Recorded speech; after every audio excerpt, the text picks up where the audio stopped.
Hello everyone. Today we will study in this video topic about a closer look about of the Gonds means नज़दीक की नज़र से हम गोंड समाज के बारे में गोंड्स के बारे में आज की इस वीडियो में स्टडी करेंगे.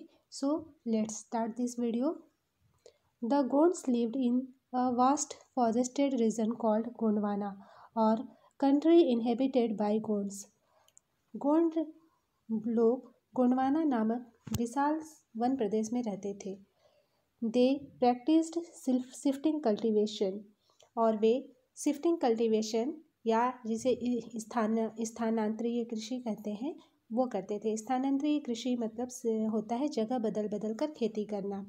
जगह बदल बदल कर खेती करना कैसे पॉसिबल है? जगह मतलब जो ये गोंड समाज के लोग थे वो किसी जंगल में जो उनको खेती के लायक जगह लगता था जंगल में, वहाँ के आसपास के पेड़ों को झाड़ियों को काट कर पहले जला देते. फिर उसकी राख में जो राख जब ठंडी हो जाती तो वहाँ फसल बो देते. और फिर कुछ सालों बाद जब ये ज़मीन अपनी उपजाऊपन खो देती तब वो कहीं और जाकर फिर से इसी प्रोसेस को जंगलों को साफ़ करना और झाड़ियों को काट कर जलाना और राख में फसल को बोना, ये काम फिर से करते और फिर से उसकी ज़मीन की उपजाऊपन जब ख़त्म हो जाती तो कहीं और जाते. तो यही जगह बदल बदल कर खेती करना या स्थानांतरित कृषि कहलाता है, जिसे शिफ्टिंग कल्टीवेशन भी कहते हैं. तो the large Gond tribe was further divided into many smaller clan. जो विशाल गोंड जनजाति कई छोटे छोटे कुलों में भी बटी हुई थी. Each clan had its own raja और राय और प्रत्येक कुल का अपना राजा या राय होता था. About the time that the power of the Delhi sultans was declining, a few large Gond kingdoms were beginning to dominate the smaller Gond chiefs. और जिस समय दिल्ली के सुल्तान की ताकत घट रही थी उसी समय कुछ बड़े गोंड राज्य छोटे गोंड सरदारों पर हावी होने लगे थे. The Akbarnama, a history of Akbar's reign, mentions the Gond kingdom of Garha Katanga that had 70,000 villages. Akbar के शासनकाल के एक इतिहास अकबरनामा में उल्लेख किया गया है कि गढ़ कटंगा के गोंड राज्य में 70,000 गांव थे. The administrative system of these kingdoms was becoming centralized.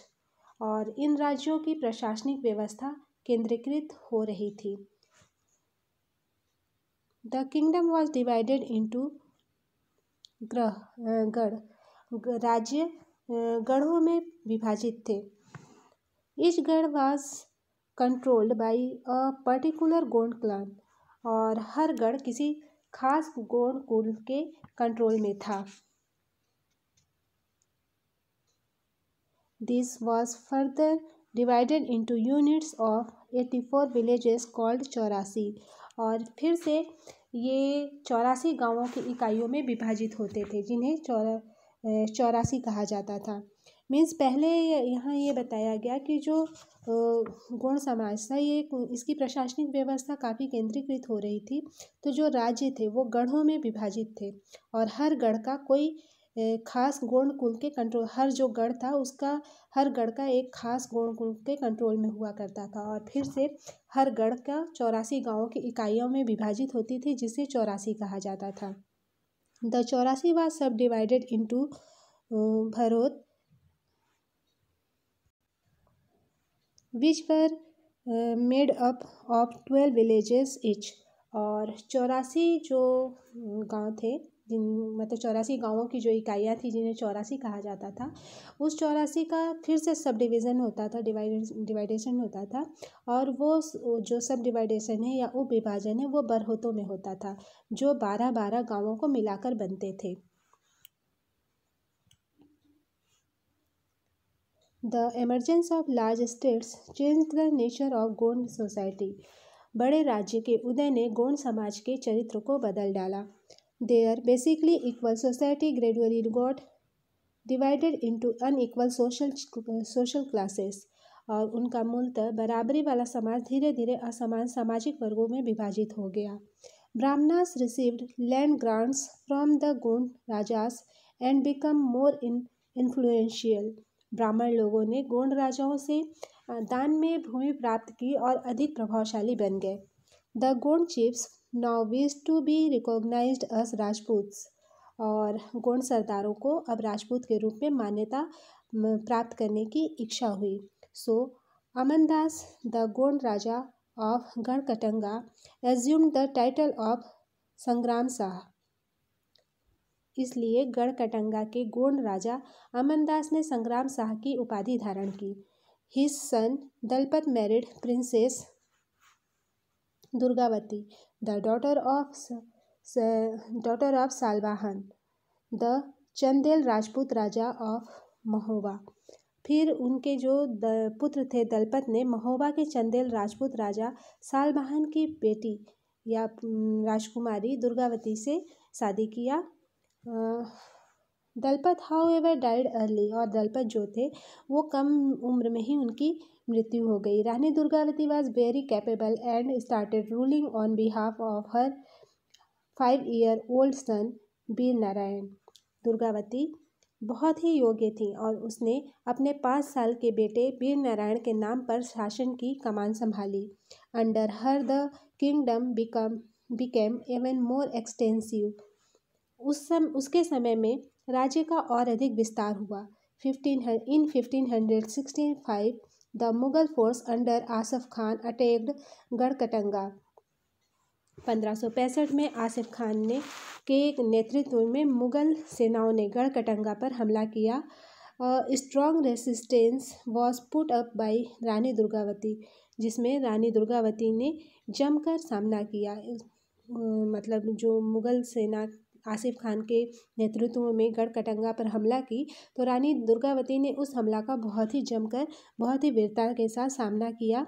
C was defeated and preferred to die rather than surrender, और उनकी हार हुई और उनके सामने मीन्स आसिफ खान के सामने रानी दुर्गावती ने समर्पण करने के बजाय मर जाना ही बेहतर समझा।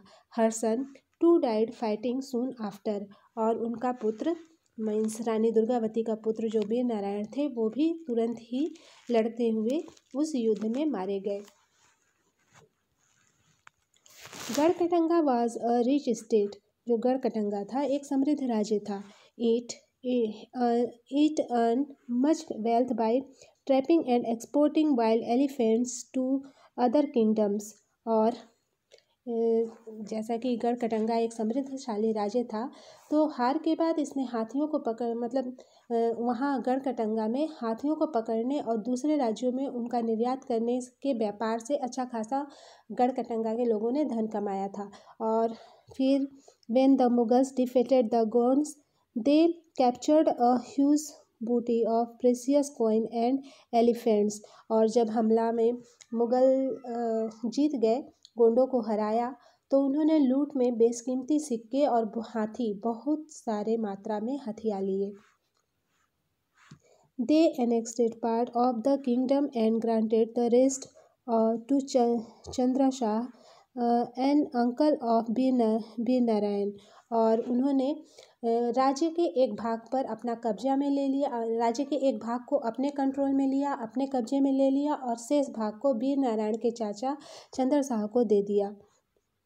Despite the fall of Garhkatanga, the Gond kingdoms survived for some time, और गढ़कटंगा के पतन के बावजूद गोंड राज्य कुछ समय तक चलता रहा। However they became much weaker and later struggled unsuccessfully against the stronger Bundelas and Marathas, लेकिन वे काफ़ी कमज़ोर हो गए और बाद में अधिक शक्तिशाली बुंदेलों और मराठों के खिलाफ उनके संघर्ष में असफल रहे। So here in this video we will study about of Gond समुदाय या गोंड साम्राज्य. So I hope that you have understood well what was taught in today's video. Next topic of this chapter about of Ahom we will study in our next video. Thank you for watching.